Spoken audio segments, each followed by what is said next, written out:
எல்லோருக்கும் வணக்கம். இன்றைக்கி நம்ம சேனலில் பார்க்க போகிறது எக் கிரேவி. இது ghee rice, white rice, parotta, chapati எல்லாத்துக்கும் சைட் டிஷ்ஷாக ரொம்ப நல்லாயிருக்கும். ஒவ்வொருத்தரும் ஒவ்வொரு மாதிரி செய்வாங்க. பட் இன்றைக்கி என்னுடைய மெத்தடில் செஞ்சுருக்கிறேன். எப்படி இருக்குதுன்னு பாருங்கள், செஞ்சு பாருங்கள். வாங்க செய்முறைக்கு போகலாம். சேனலை சப்ஸ்கிரைப் பண்ணாதுங்க, சப்ஸ்கிரைப் பண்ணுங்கள், பெல் பட்டன் அமுக்குங்க. வாங்க போகலாம். இப்போ செய்முறை பார்த்துடலாம்.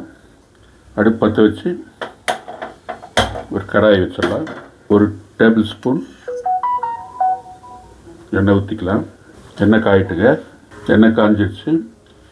ஒரு டீஸ்பூன் சோம்பு, பட்டை சின்ன துண்டு, 3 கிராம்பு இதில் போட்டுக்கலாம்.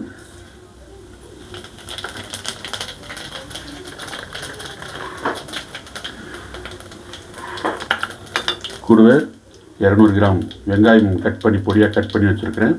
அதை நான் சேர்த்துக்கிறேன்.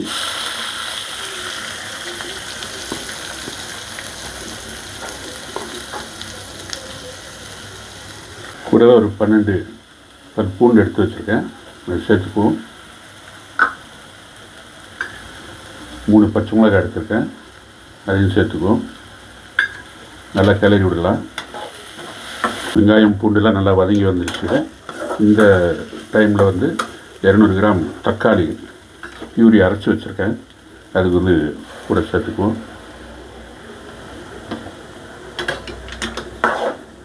நல்லா கிளறி விடலாம். நல்லா குக் ஆகட்டுங்க. இது நல்லா கொதித்து வரட்டும், நல்லா குக் ஆகட்டும். அதுக்குள்ளே ஒரு 10 முந்திரி பருப்பு எடுத்து வச்சுருக்கிறேன், அது கிரைண்டரில் போட்டு நல்லா அரைச்சி எடுத்துகிட்டு வந்துடலாம். நல்லா கொதி வந்துட்டுருக்கு. இந்த டைமில் மசாலா பொருட்களை நம்ம சேர்த்துருவோம். 1/4 ஸ்பூன் மஞ்சள்தூள், 1 ஸ்பூன் மிளகாத்தூள், 1 ஸ்பூன் தனியாத்தூள், 1/2 ஸ்பூன் சீரகம், ஒரு 3/4 ஸ்பூன் கரம் மசாலா. நல்லா கலந்து விட்டுக்கலாங்க. நல்லா கொதித்து வரட்டும். கொஞ்சம் தண்ணி சேர்த்துடலாம்.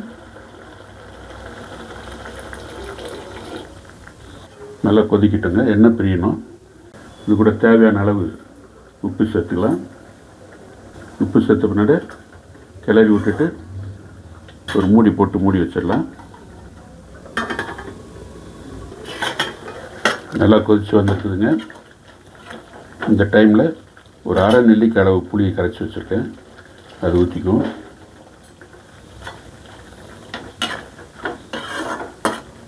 மறுபடியும் மூடி வைங்க, திறக்கலாம். நல்லா எண்ணெய் பிரிஞ்சு வந்திருக்கு பாருங்கள்.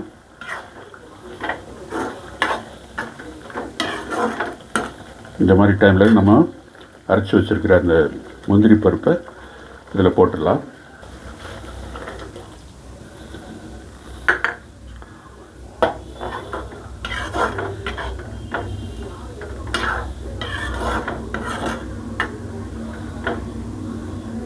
கொதிக்கிட்டோம். தேவையான அளவு கொஞ்சம் தண்ணி ஊற்றிக்கலாம்.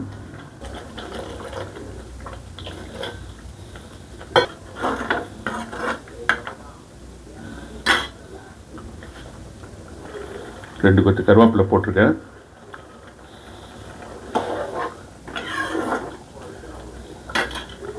இந்த முந்திரி பருப்பு அரைச்சல் போட்டிருக்குல்ல, கொஞ்சம் கொதி வரட்டும். மறுபடியும் மூடி வைக்கலாம்.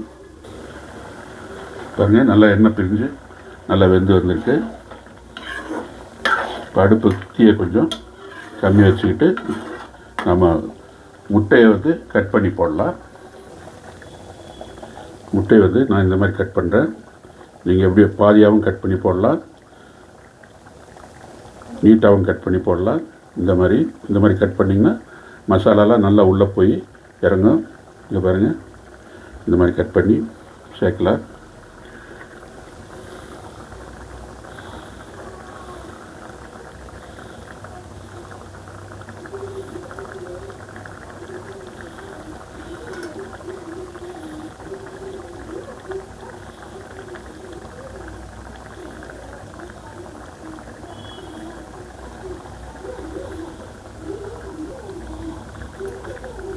நான் ஒரு 8 முட்டை போட்டிருக்கேங்க. 8 முட்டைக்கு உண்டான அளவு தான் இது. நான் டிஸ்கிரிப்ஷனில் கொடுக்குறேன், என்னென்ன இன்க்ரீடியன்ஸு சேர்த்துருக்கோம் அப்படின்னு சொல்லிட்டு லைட்டாக அப்படி கலக்கி விடலாம்.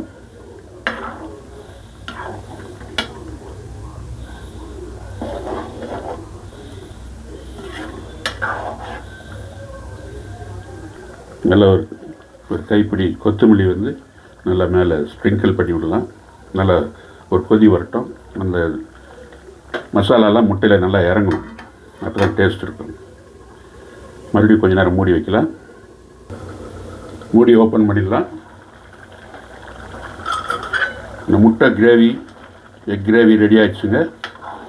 அருமையாக ரெடியாக இருக்குது பாருங்கள். இது வந்து சாப்பாட்டுக்கு, சப்பாத்தி, பரோட்டா எதுக்குனாலும் சைட் டிஷ் நல்லாயிருக்கும். கீ ரைஸு இந்த மாதிரி இதுக்கெலாம் சைடு வச்சு சாப்பிட்லாம். ரொம்ப நல்லாயிருக்கும். நீங்களும் வீட்டில் செஞ்சு பாருங்கள். இப்போ இதை பிளேட்டிங் பண்ணிடுவோம்.